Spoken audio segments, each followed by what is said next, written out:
Paano nga ba naging ganito ka-productive ang ating garden this year? Halika at samahan niyo ako sa maikling video na to para magkaroon kayo ng idea paano gumawa ng mga balag tulad nito.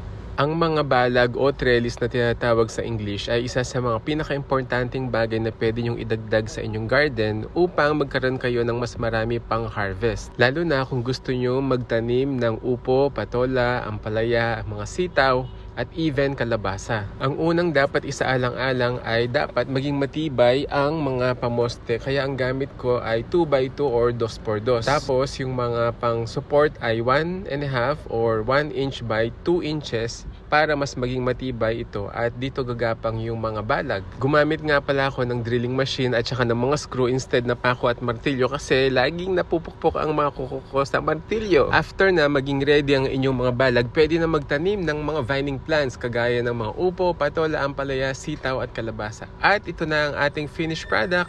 Ang dami nating naani this year dahil natulungan tayo ng mga balag o ng mga trellis para magkaroon ng mas magandang space at dito sila gumapang. Double purpose nga pala ito, naging palamuti sa ating garden at nakatulong para magkaroon tayo ng lilim kapag umaga at hapon para makapanood tayo dito sa garden. God bless po and happy gardening! Follow us for more!